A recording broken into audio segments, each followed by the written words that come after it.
प्यारे बच्चों, आप सभी का हमारे YouTube channel smart education by सीबट में स्वागत है। मैं हूं चंदन भट्ट और आपके लिए लेकर आया हूं रोज की तरह कुछ नए प्रश्न।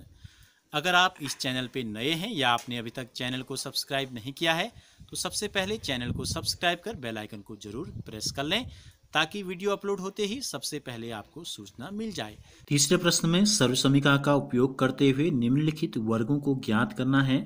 तो यहाँ पर जो हमको व्यंजक दिए गए हैं उनके गुणनफल हमको निकालने हैं। तो जो प्रश्न है वो वर्ग के रूप में हमको दिया गया है। तो देखो b-7 का वर्ग का मतलब है b-7 को b-7 से गुणा करना है, लेकिन हमें करना क्या है, सर्वसमीकरण का उपयोग हमको करना है। ठीक है, तो क्या है, देखो कौन सी सर्वसमीकरण लगेगी। सर्वसमीकरण नंबर 2 जो मैंने आपको बताई थी, क्या होता है इसमें, पहली संख्या का वर्ग ऋण, बीच में ऋण है तो 2 गुणा पहली संख्या b गुणा दूसरी संख्या ऋण के बाद जो है, ठीक है, फिर धन लगा के दूसरी संख्या का वर्ग आ जाता है, यानी कि 7 का वर्ग। तो ये हो गया b की घात 2, ऋण की जगह पर ऋण 7 दूनी 14 और साथ में आ गया एक b और धन बच गया 7 की घात 2 का मतलब है 7 गुणा 7। 7 गुणा 7 कितना हुआ, 7 गुणा 7 हो गया आपका 49। इसी प्रकार दूसरा जो दिया है वो दिया है हमको XY धन 3Z का होल स्क्वायर। क्या दिया है, XY धन 3Z का होल स्क्वायर। तो दो पद इसमें भी हैं, बीच में क्या है, धन है। तो धन से पहले को हम लेते हैं पहली संख्या, तो पहली संख्या का वर्ग धन 2 गुणा पहली संख्या गुणा दूसरी संख्या या दूसरा पद, ठीक है, धन जो दूसरे नंबर में जो पद है धन के बाद उसका कर देते हैं वर्ग। तो ये क्या हो गया, एक्स वाई का होल स्क्वायर का मतलब है एक्स का भी स्क्वायर और वाई का भी स्क्वायर। तो एक्स की घात 2 और वाई की घात 2, धन की जगह धन 2 3 6, एक एक्स एक वाई और एक जेड, तो 6XY Z आ गया। धन की जगह पर धन 3Z का स्क्वायर का मतलब है 3 का स्क्वायर 9 और Z का स्क्वायर हो जाएगा Z की घात 2। इस प्रकार तीसरा जो हमको दिया गया है व्यंजक, तीसरे नंबर में 6x स्क्वायर 6x की घात 2 ऋण 5y का होल स्क्वायर दे दिया हमको। अब तो देखो क्या है, पहला पद है 6x की घात 2, ऋण से पहला जो पद है वो 6x की घात 2, तो पहले पद का वर्ग, ऋण है तो ऋण 2 गुणा पहला पद 6x की घात 2 गुणा ऋण के बाद जो है वो दूसरा पद, और फिर धन लगा के क्या होता है, दूसरी संख्या का वर्ग 5y की घात 2। तो ये हो गया 6x की घात 2, ऑलरेडी पहले था, यहाँ पर 2 भी है, 6x की घात 2 की घात 2 है, तो इसका मतलब हुआ 6x की घात 2 गुणा 6x की घात 2, ऋण की जगह ऋण आ जाएगा, 2 गुणा 6 हो गया 12, 12 पंजे हो जाएगा 60, x कितने बार है, 2 बार, और केवल एक बार y आया है इन तीनों में, तो एक y हो गया। धन 5y की घात 2 का मतलब हुआ 5y गुणा 5y, तो कितना हो गया, देखो 6 गुणा 6 36, x की घात 2 गुणा x की घात 2, 2 और 2 4 हो जाएगा, ऋण 60 x की घात 2 और एक y, धन 5 गुणा 5 25, y गुणा y हो गया y की घात 2। चौथे नंबर में जो हमको दिया है प्रश्न है 2/3m, यह है 2/3m और बीच में धन है और फिर 3/2n का होल स्क्वायर हो गया। तो वही पहली वाली सर्वसमीकरण लग जाएगी। क्या है, पहले की घात 2, पहला पद है 2/3 m,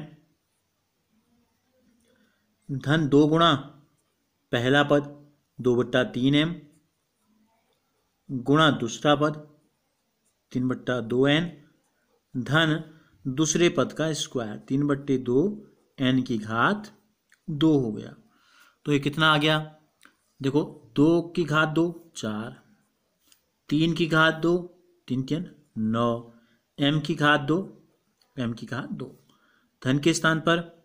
धन आ गया, 1 2 ऊपर है 1 2 नीचे भी है, कट जाएगा अंश में हर में, 1 3 ऊपर भी है 1 3 नीचे भी है, अंश में भी हर में भी कट गया। तो क्या बचा हमारे पास, 1 बचा 2, 1 बचा m और 1 बचा n, 2mn, धन की जगह धन 3 की घात 2 3 3 9, 2 की घात 2, 2 दूनी 4, n की घात 2, n गुणा n, n स्क्वायर हो गया। इसी प्रकार 5वें नंबर में जो व्यंजक हमको दिया गया है वो है आपका 0.4p,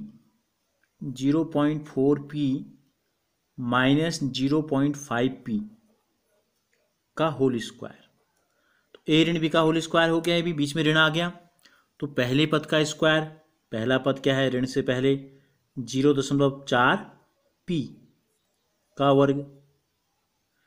बीच में ऋण है तो ये ऋण आ जाएगा यहाँ, 2 गुणा पहला पद 0.4p गुणा दूसरा ऋण के बाद जो दूसरा है वो 0.5p है, नहीं q है, ठीक है, ये q है, एक है q और एक है p, तो ये हो जाएगा q धन 0.5q का होल स्क्वायर। तो ये हो गया। अब क्या करेंगे इसमें, तो ये हो जाएगा हमारा, देखो 4 गुणा 4 होता है 16, 0.4 गुणा 0.4, दशमलव के बाद 2 अंक हो गए तो दशमलव चले जाएगा 2 अंक के बाद, p गुणा p होता है p की घात 2, ऋण 5 चक्को 20, 20 दूनी 40, दशमलव के बाद 1 अंक, दशमलव के बाद 1 अंक, तो पीछे से 2 अंक के बाद दशमलव लग जाएगा, एक p और एक q, धन वही 0.5 गुणा 0.5 तो 0.25, 25, ठीक है, q गुणा q की घात 2 हो गया। छठे नंबर में जो हमको दिया गया है सर्व समीकरण का प्रयोग हमें करना है, 2xy धन 5y का होल स्क्वायर, 2xy धन 5y का होल स्क्वायर है, तो धन से पहले जो पहला पद है वो है 2xy, तो ये हो गया 2xy का स्क्वायर प्लस 2 गुणा पहली संख्या 2xy गुणा दूसरी संख्या 5y, इसी प्रकार धन दूसरे का वर्ग 5y का वर्ग, तो क्या हो जाएगा, ये हो गया हमारा 2xy, 2 का वर्ग 4, x की घात 2, x की घात 2 हो गया,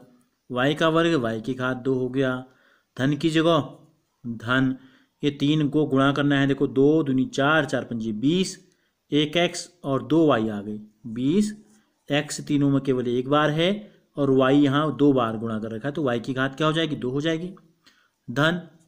5y की घात 2 का मतलब है 5y गुणा 5y, 5 गुणा 5 25 और y गुणा y की घात 2। तो इस प्रकार हमने क्या किया, तीसरे प्रश्न में हमने जो सर्व समीकरण हमको दी गई थी इनके रूप को पहचाना और जो जिस रूप का था उस सर्व समीकरण को हमने हल करके इनके गुणनखंडों को हमने ज्ञात कर लिया।